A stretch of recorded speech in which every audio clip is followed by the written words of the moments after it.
Hello, welcome to Your Women's Circle. And I am your host, Angie Harvey. Um, Today we have some amazing and awesome women in your circle. There's Maren John, who is the editor and chief of staff of Queer 40, and Barbara Gothard, who is an artist from Palm Springs, California. I cannot wait to speak to these women. So this weekend, I'm gonna give you a little bit of that.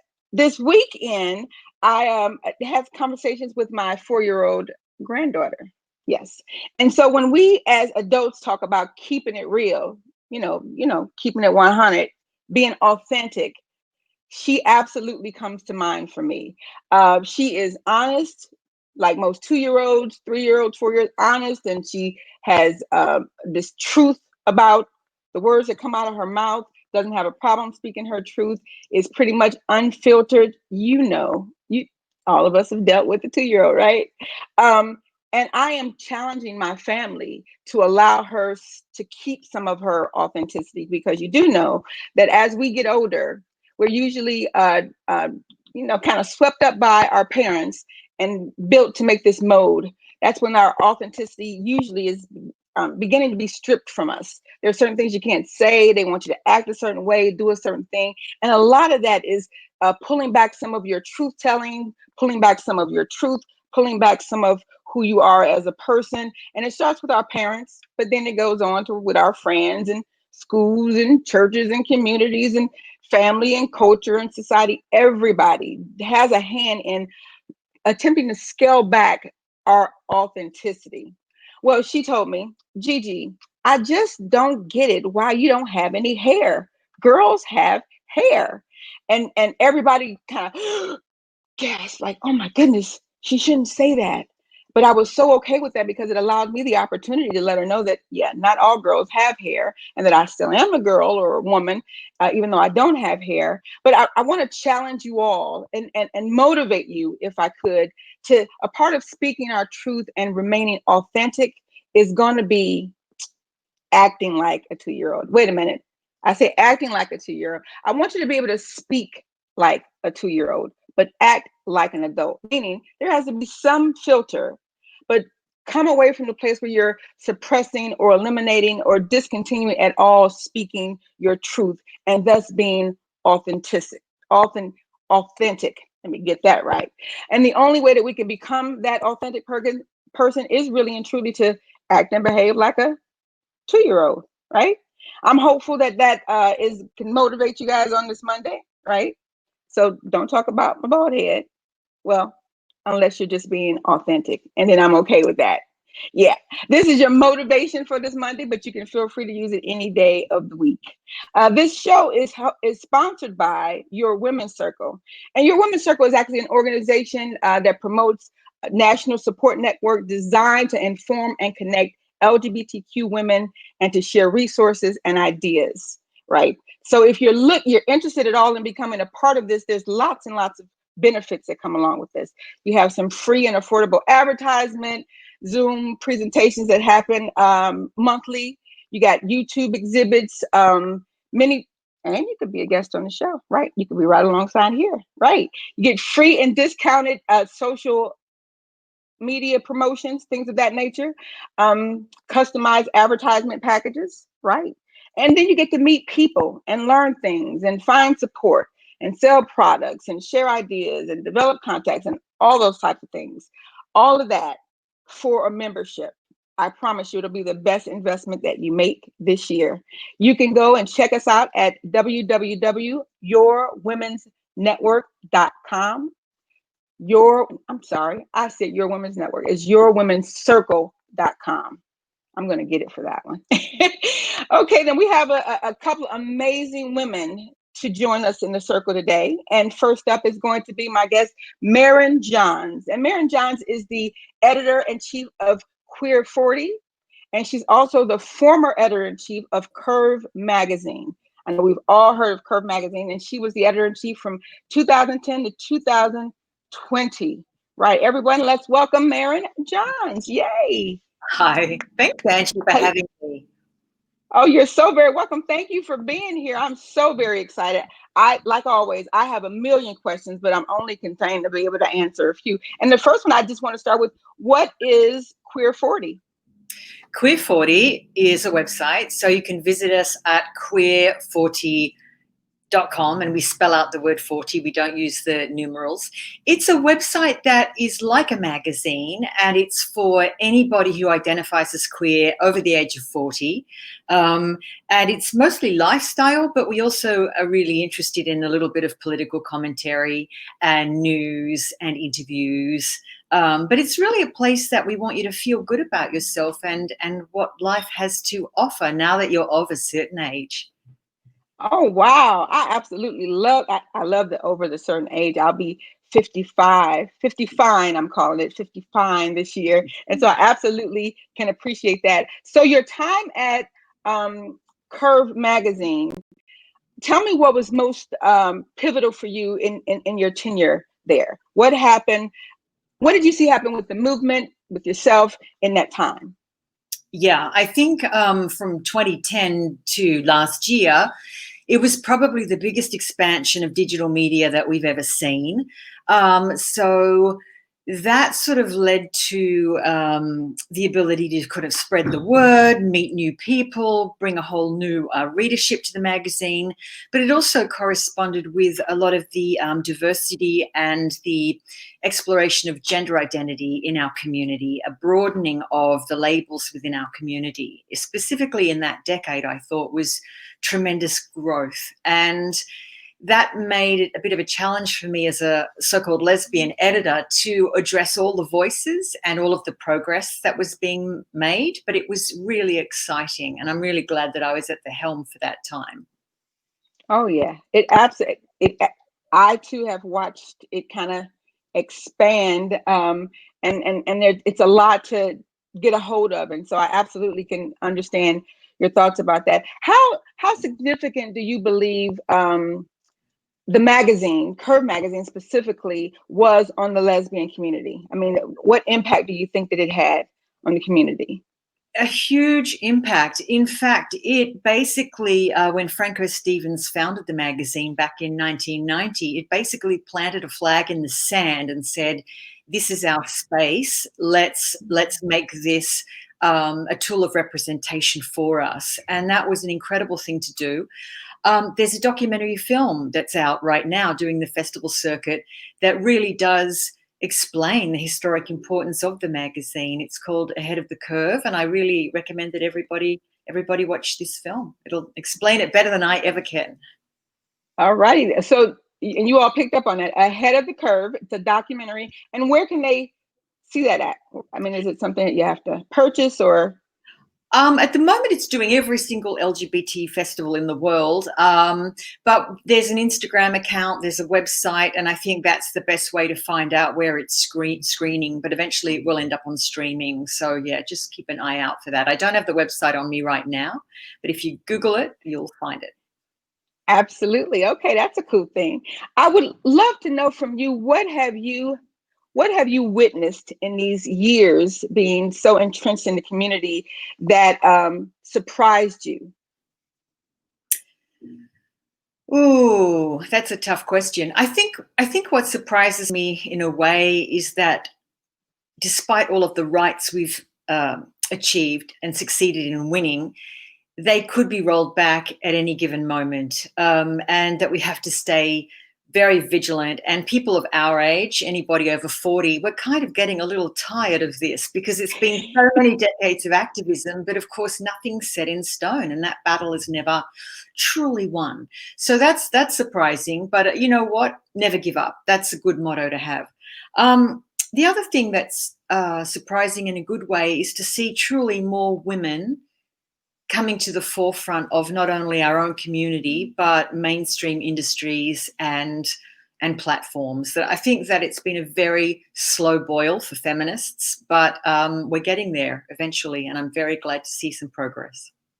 Absolutely. And so when you were sitting at home and thinking to yourself, I want to do something, and Queer 40 is what kind of drew you in, what's the mission of what do you want to accomplish in starting Queer 40? Yeah, Queer 40 is about 2 years old, so it's a new publication. And why I was brought on board was to really push it up into the next level, to really bring it up a notch and expand the readership. And why I like this gig is because I think our community is aging. We have most of our community members are over the age of 40, but there isn't anything for them. So this is a great platform that addresses our needs.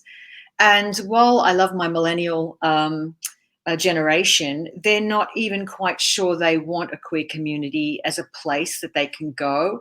And that's part of the dispersal of digital culture. I think, of course, as they get older, they're going to definitely want their community, because this is what happens. Life is hard and we need to find each other. But for those of us who grew up with real spaces and brick and mortar places, I think we very much value having a place that we know is ours and that's safe. And queer40.com is that. All righty then. I love the way you tied that up. Really, really, really nice in a bow. And I absolutely you touched on something I think that is very pivotal, and that is the difference in the generations. If you could say to the younger generation something that would let's just say spark some emotion in them, that something, that wisdom, we could just say, what would that be for those people who have gone and we've been in the trenches, we've seen nothing to build into something but not enough, that type of thing? What would you want them to know? I would say reach out to older people, because whatever you might think of them, they've done the hard work and they have wisdom to give you. You can't, in many ways, do it without an intergenerational effort. And I love it when I see the environmentalist Greta Thunberg, who's she's an adolescent, inspiring a passionate environmentalism in Jane Fonda, who's an octogenarian. And to work across the generations to solve a problem like climate change is really the only way it's going to get done. And I think the same way in terms of solving inequality in our community. We do need to work together. Absolutely. Oh my goodness. Wealth of information. And I love the passion that exudes. And I mean, obviously you know the community, you know your stuff. What would you, I'm not gonna call it advice. What would you say to someone who was unaware of the pivotal role that we as lesbians, as a community, have to make this world, this space better, to improve, to enhance? What would that look like? Who's the person? Is it a straight white man, or is it Well, let's do both. Well, I think when you look at issues of representation, I think lesbians are now starting to get represented. And I think people understand now that we're not just a figment of imagination, or we're not just a character in a porn movie or whatever it might be. We're real people with real value that change things. And I think you see that in more lesbian characters in films, more people coming out. And look at Mary Trump, who's a lesbian, who wrote the book that really did tell the whole world that this guy is no good. I think we make impacts on many different levels, and it's being questioned less and less now. It's being accepted that we can make a difference if we speak up. Absolutely. It has been a pleasure to have you on the show, and thank you very much for, I mean, I absolutely learn and grow each time, but hopefully our listeners and our viewers will absolutely grow from that as well. I definitely appreciate you being here, and thank you very much. Thanks, Angie. All righty, then. That was pretty cool. I probably get too much enjoyment out of this, as you could probably tell, right? I think it's my own little show, and I'm supposed to just, that type of thing. Speaking of show, this is your women's circle, and it is just that. It is your women's circle. And we want to ensure that you meet some of the most amazing women, the most entertainers. We have people that are entrepreneurs, those types of things. And we're looking to bring some sexy into your Monday. You know how we used to dread Mondays? Well, that's not going to happen. From here on out, Mondays are going to be the days that we actually can be sexy. Right. On the West Coast, we're going to start sexy at 9 a.m. That's when you can catch the show. In Central Time, we're going to do a little mid morning snack. Right. And on the East Coast, we can be a part of your lunch break. Right. This is an amazing platform for us to truly be able to see and hear and taste and smell some of what is just the goodness in the community amongst us, and definitely great networking opportunities. Speaking of see, right, we have an amazing artist. Um, right, one of the women in the circle, Barbara Gothard, who is an artist whose paintings and exhibits are internationally described as sophisticated and approachable, with their echoes of contemporary surrealism embodying simplicity and deception at the same time. Let's welcome to your women's circle, Barbara Gothard. Hello. Hello, good morning. Good morning. How are you? Well, I'm in the afternoon, but absolutely, it's all good. Whether it's the morning or the afternoon, we're here and it is all good. Thank you very much for being here. I truly appreciate that. I want you to know that I gazed at your artwork when they sent it. I'm like, Angie, you're supposed to be doing something. It was absolutely amazing. Tell me a little bit about how you came to find out that you were an artist. How did that craft develop for you? Well, actually, it started when I was in the second grade of all times. My mother realized after I won a prize for a drawing that I did, a crayon drawing that I did of the dear story about Bambi, who lost his mother, and the teacher had read us the story. And we had to illustrate it, and she entered them in some sort of a city contest, and I won the top prize. And so after that, my mother started me in Saturday morning classes, and I used to think that she did it to get us out of the house. But what I realize now is that she saw something in me that I didn't understand at the time. And ever since then, I have always drawn and painted and been involved in the arts. All righty then. I love that. Always, I love hearing the stories how people began to recognize that their gifts and their talents. And so I understand you brought we have some of your artwork, and I would love for you just to kind of take us through what motivated the piece, what inspired your piece. Just give us a few tidbits about that. I think we're going to bring up one of my favorites. I think we're going to talk about. Okay. There you go. Tell us a little bit about this. The title of this one is Unconditional. And this was actually a commissioned painting for two of my friends. And I know a lot about them. So I was able to weave into the painting the fact that they are a male gay couple, and their love is so unconditional, and they're really good friends of mine, and we frequently refer to ourselves as brothers and sisters. The way in which this painting developed is because I have this theory that we always have options in life. And if you'll notice that there are different openings throughout the painting, and what those openings represent to me is the options that we have in life, that no matter how bad things get, there's always a way out. There's always a way to go in a different direction. And so the patterns that you see in like the floor-like structure actually lead you into where those options are.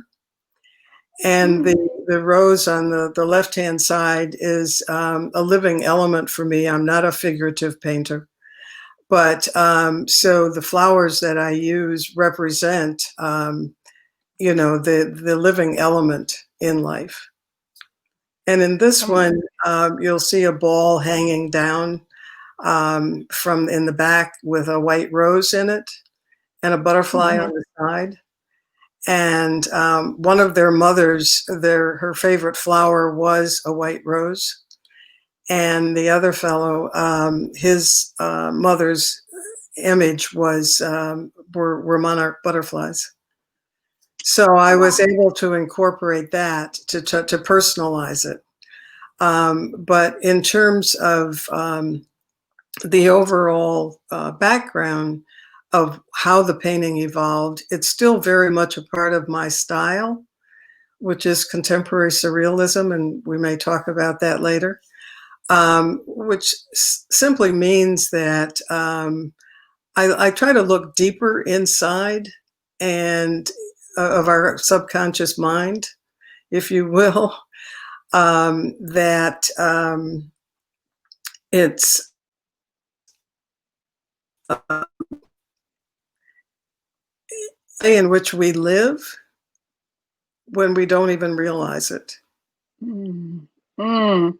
When I hear the story behind the painting, it absolutely makes the painting like so much more like now it's really my one of my favorites, and it's not even geared towards me for sure.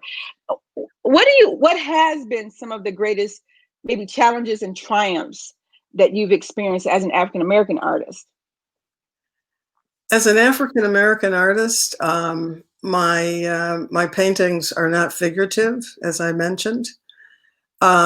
So it's not evident to people at first that I am an African American artist unless they see my, you know, my photograph. That they don't really necessarily know until they actually see an image of you know of myself. Mm. So because of that, I probably have been less impacted by discrimination as an artist because when we submit artwork for a competition or an exhibition, all the jurors really see is the artwork. And it isn't until later that they realize that this is an African American woman who has created this work. On the other hand, because of the contradictions in life, and all my work is about contradictions. It's the real put into unreal situations. It's the contradictions of being an African American woman who paints this way. That's what I think people begin to understand after they see my work and after they see my images. But fortunately, and I've been very fortunate, that that has not hindered my ability to exhibit. Oh, very good. Very good. I love that. And I understand we have another painting. I would love, love, love for you to kind of walk us through next painting. Just tell us a little bit about what inspired it and give us a little story behind it. Because it's I've read your stuff and everything seems to have some true emotion or true story or true something behind it. Let's pull up this other picture. There you go. Oh my goodness, that's gorgeous. The title of this one is Looking Glass. And this one was actually developed in very recently in reaction to the COVID pandemic that we've all been living with. And on the left-hand side, you'll notice that the colors and even the lines are a little more blurred because that's the way I think I was feeling during the Mm. pandemic.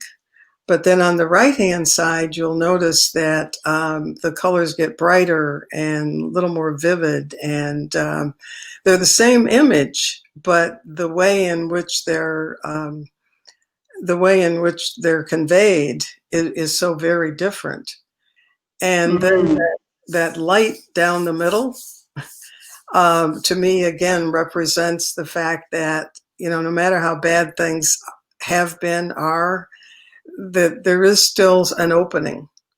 and that's the way in which we begin to heal, if you will, from this past year.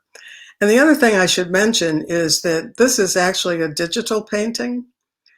And what that means is that I actually create my digital paintings on my iPad.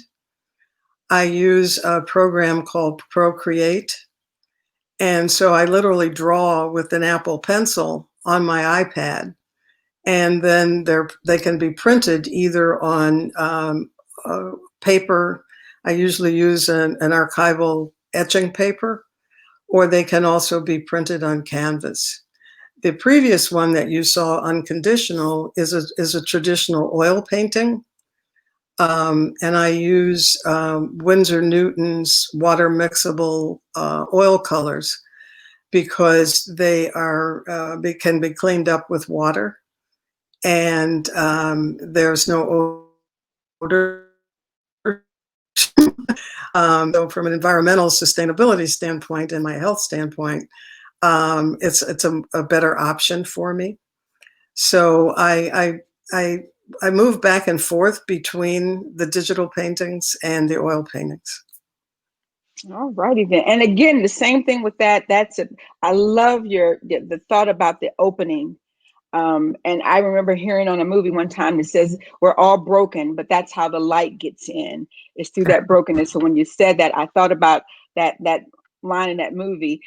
One of the things that you said earlier that I read was this word contemporary realist, surrealist. And I'm like, what is, I actually had to look up the word. Yes, I had to look up the word. But I would love to find out from you what that means for you, a contemporary surrealist. What it means for me is that I'm heavily influenced by a period in art, which was in the early 1900s, called Surrealism. And it was a movement that incorporated art, literature, performance art, that looked more closely at what was going on in your subconscious mind. And this is a process for me that started very early in my life, because I grew up in a fairly dysfunctional family. And what I realized was I didn't necessarily communicate well about that issue at that time, and even probably since, verbally. But what I could do was draw what I was thinking. And all these horrors that were going on, I could convey them and get them out of my system by drawing. And so the fact that I paint the way I paint with, my style today really has evolved from a very long time ago. And that's the basis on which I probably continue to think and function today. My goodness. I absolutely am just, I hadn't seen your work before, saw your work, of like, oh my goodness, how did I not know of this woman? I love that. I love the emotions and the things that come with that. Of course, me being a therapist and a motivational speaker and a person involved in it, I love the fact that all of your bio and your story was rich with just that. You could tell that there were emotions and passion and purpose involved with putting these paintings and things together. So I really appreciate you spending time with us today. I truly appreciate everyone getting the opportunity to know just who you are and what you do, and do it so very well. Thank you so much. Could I say one more thing, please? Absolutely, you can. I just want to tell you that I'm the mother of two daughters. My daughter and her wife. And I really value and appreciate what you're doing, because as the mother of a gay daughter, who is just this extraordinary young woman, and her wife is equally extraordinary, and started an organization called Pride Live, which you may know about. But it takes people like you and your organization to bring to the fore the fact that as parents, we love our children, period. It's totally unconditional. And I just needed to say that I really appreciate and value what you're doing. So thank you. Oh, thank you so very much. I was over here like, Angie, do not cry. Do not cry. It's only the second show. Do not cry. Thank you so very much for saying that. And that's exactly what we want to have happen, is for us to make a difference, for us to be seen and heard, and for everyone to know that no one ever, ever, ever is alone. We have these amazing people in our circle. I thank you so very much. I definitely thank you for interjecting and saying that last statement. That was all the commercial that we needed for your women's circle. Thank you so very much. I appreciate you. You created an amazing week for yourself on purpose. Thank you. Well, you all heard it. I don't know that I could say it any better. You know, this your women's circle is wanting to do just that. We're wanting to educate you and to entertain you and to envelop you into this network so that you can be so that you can be and of course that membership that you will have with your women's circle is going to be the best investment that you'll make for yourself all year. Bet you that. I'd like to thank you all, and I'd like to thank my guests, of course, for helping to make Monday sexy again, right? I'm hopeful that you'll join us every week. Remember, we're here every Monday from at 9 o'clock on Pacific and 12 o'clock. So breakfast on the West Coast, lunch happens for lunch on the East Coast. Exactly. And don't forget to talk about us behind our backs, right? In other words, we want you to share the video on your social media platforms. We want you to introduce someone to the organization, your women's circle. And of course, you can absolutely let them know how easy on the eyes the host is. That'll pull a few people, I'm sure. I thank you all for showing up, and I shall speak with you next week.